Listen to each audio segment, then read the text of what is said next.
Okay guys, so what's up? Katatapos lang natin dito magpagas sa may Caltex dito sa may Walter Mart, Candelaria, Quezon. Ngayon guys is try lang natin na dumaan dito sa may ecotourism. Let's go.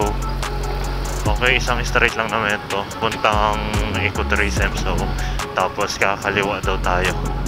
According dito sa Google Maps. So, last na daan natin dun guys is no, tayo ay nagko-commute. Dumaan kasi dun yung bus na sinasakyan. Kita ko is maganda yung dinadaanan. So, try lang natin na dumaan.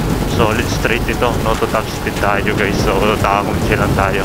Ganda ng panahon ngayon. Hindi siya umuulan. So, totally magandang oras. Mga bandang pahapon. More scenario naman na mainit sa umaga. Then, maulan sa hapon. So, wala naman ako nakikita ng ambon, ulan. Natuloy-tuloy lang ito. So, tayo, abutan. Matagos nga pala natin dito guys sa ano, may diversion ng Candelaria. Ganda, dito isang straight lang.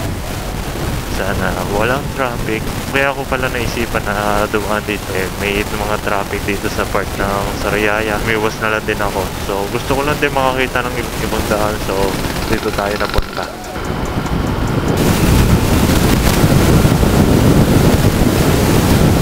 So yun, nasa natin guys yung ating pangarap na motor. Walang iba kundi yung Honda ADV.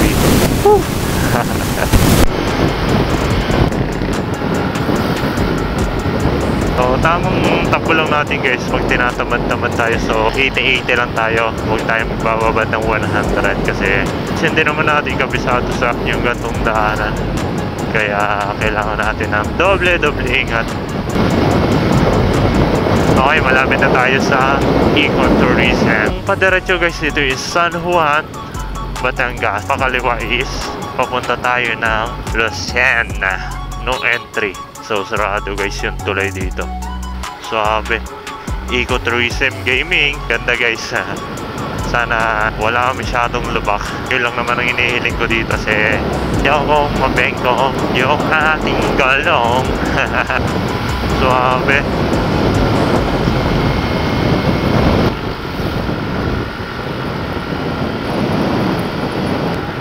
Overtake tayo dito sa isang truck.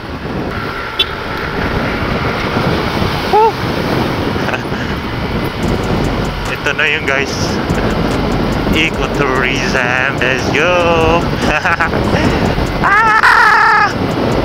Wala pang lubak akong na-experience. So totally right now.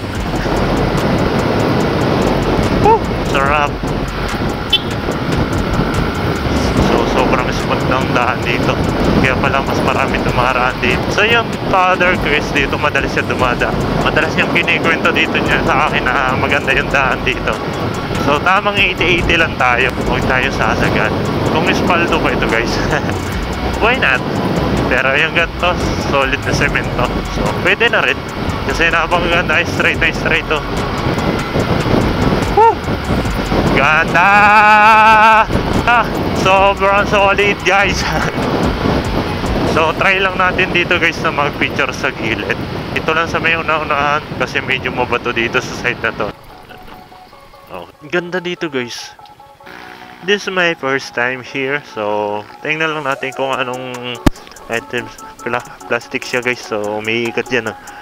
Napakaganda kasi pag umimpak dito yung sasakyan, so gaganyan lang siya. Nice idea kung sinong nakaisip niyan. Picture lang tayo dito.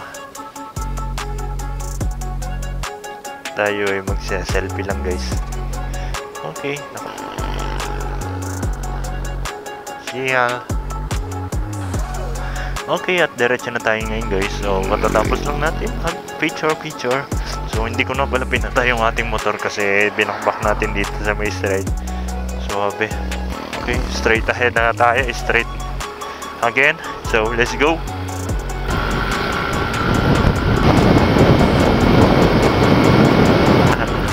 So yayakesa na tayo guys.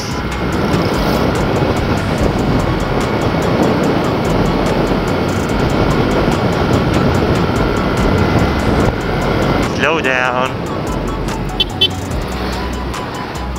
Slow down guys. So guys, so medyo malawin na tayo siguro dito sa side ng dagat kasi medyo malakas-lakas yung hangin, unlike doon sa highway. So iba yung pakiramdam ko dito. So nakikita nyo is parang may mga resort na dito sa side na to. Okay, medyo mabuti. Slow down. Sarap. Ecotourism Gaming. Let's go. Daming truck dito. DPWH Quezon. Pero nakasarado pa kasi. Lucena Quezon guys. So try lang natin. Silipin lang natin dito saglit sa ating Google Map. Baka kasi tayo naliligaw na. So ito guys yung dinaraanan natin na ito is wala pa siya sa mapa.